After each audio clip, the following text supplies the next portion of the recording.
Hey, good morning, guitar students, and happy Veterans Day. That's why I'm wearing my tie today.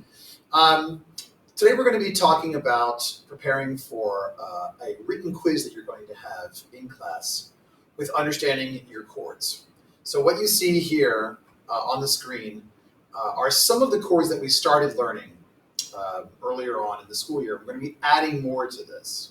There's some important things to talk about as we're going. For example, you'll see that when I'm looking at these chord diagrams, a couple of things to point out to you would be things like the X's stand for the strings we don't play. The 0 above the chord diagram indicates an open string, so we do play that note. And obviously, if you see the circles on the frets, those are where you would be putting your fingers for the different chords. This is a D chord, E minor, A7, and G major here. So we're going to add a few more to our list right now to kind of prepare you for some of the other chords. So I'm not going to say that all of these are going to be on there, but certainly a nice amount of these could be on this quiz. So see if I can actually copy this. I'm not sure if I can actually.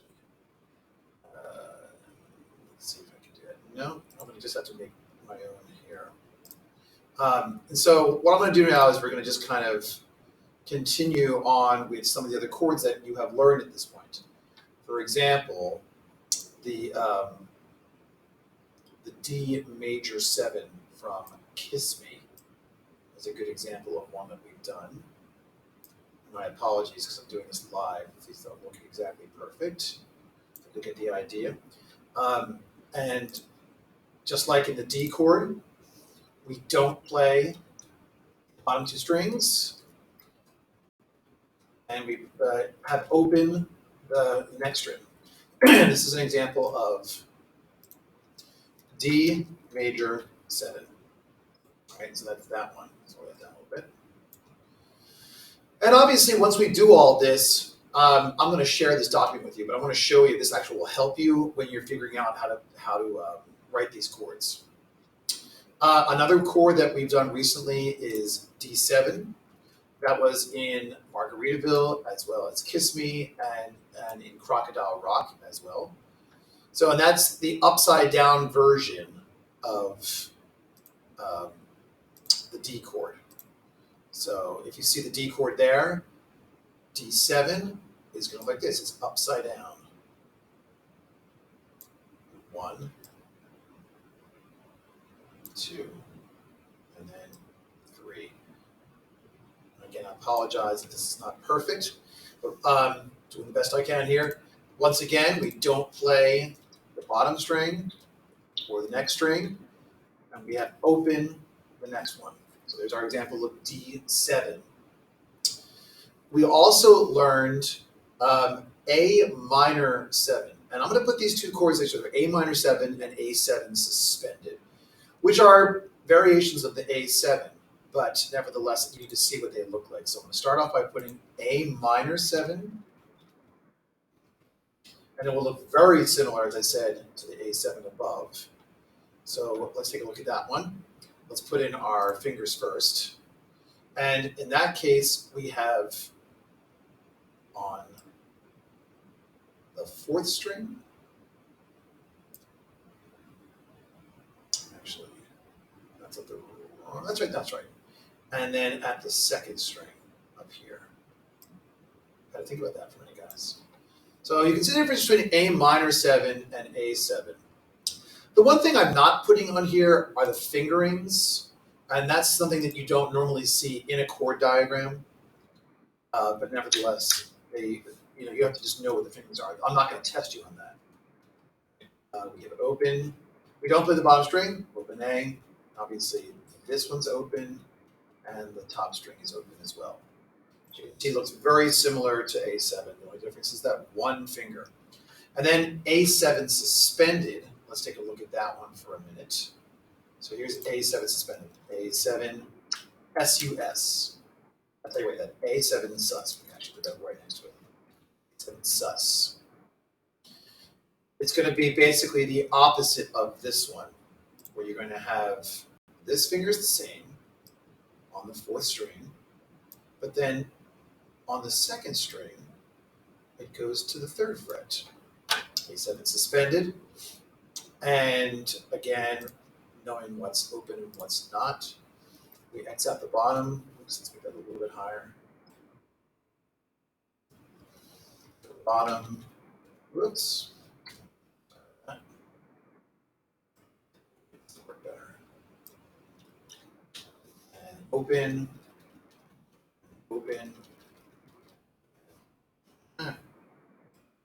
Oops, sorry about that. There we go. There's A7 suspended, right? I'm trying to think of some of the chords. Oh, we did learn an E chord, not E minor. So that's E minor. But an E chord is slightly different. And it's just labeled literally E. Let's write E. Sorry, that. And then similar looking to E minor.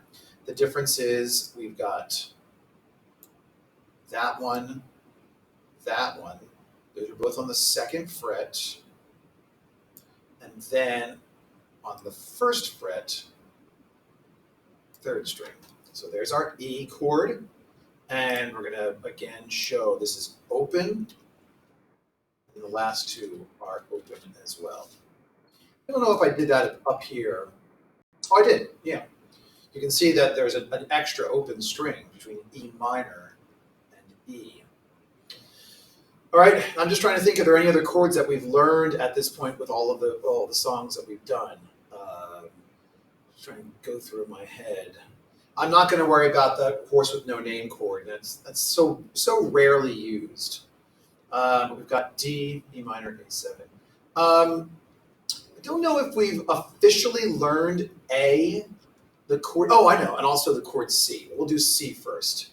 That was the most recent chord that we learned that has been giving some of you guys some trouble. The C chord, and it's because of the placement of the fingers. I totally understand it. And so let's put our fingers down. That starts on the 3rd fret on the 5th string, and then 2nd fret on the 4th string. Skip 1, 1st fret, 2nd string. There's our C chord. And in this particular one, we don't play the bottom. We X that out. And we do have it open, obviously. That one, oops. That one, and that one. There's our C chord. You can actually see how similar it is to E when you compare them. Some of you guys, when you've been practicing, you end up putting this finger over on the 3rd string instead of the 2nd string, so be careful of that. And then I'll just give you one more, and that's the A chord. It's kind of the final one of all of these A variations: A7, A minor 7, A7 suspended. A is just 3 fingers. And let me show that to you. I can't guarantee I'm going to put this one on the test because we haven't really used it yet.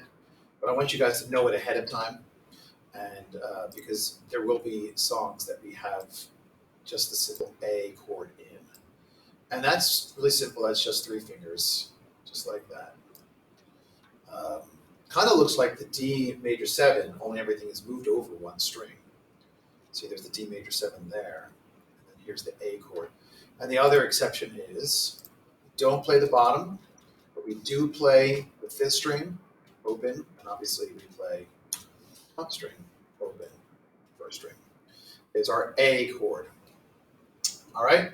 So what your assignment is going to be is basically to draw all these. I'm going to give you a blank chord diagram that basically looks like that, with enough space to write all of these in. I just want you to practice making these chords, because tomorrow we're going to take a quiz on writing some of these chords. I see here 1, 2, 3, 4, 5, 6, 7, 8, 9, 10, 11. There's 11 chords on this one. Maybe on tomorrow's quiz, anywhere from like 7 or 8 of these. All right. There may be a situation where it'll be one or the other. For example, I may say, okay, draw me a D chord. And you'd have to write all this stuff out. Or it may be something like, all right, what is that chord? Let's say this one. You can see that it's not labeled. You'd have to write D7, right? Or you'd see what is this chord, and you'd have to write A minor 7. It kind of gives you an idea. All right. So that's going to be your assignment today. It's going to be an asynchronous thing. So we're not playing today. We're just kind of practicing our chord diagrams, and you're writing them out. I would suggest to use Kami. Kami app, I'm going to give you the option to use that. Of course, you can always write it on a piece of paper if you want. You can print out the actual blind chord diagram and then write it in. Or do the way I've been doing it, which is in Kami. And Kami is super easy to use. If you've never used it before, you would just type in Kami app, which is Kamiapp. And then you want to log in with your school Google account, and that will give you access to Kami. Something to consider. All right. Good luck, guys. If you have any questions, feel free to message me through Canvas or email me. All right. Take care.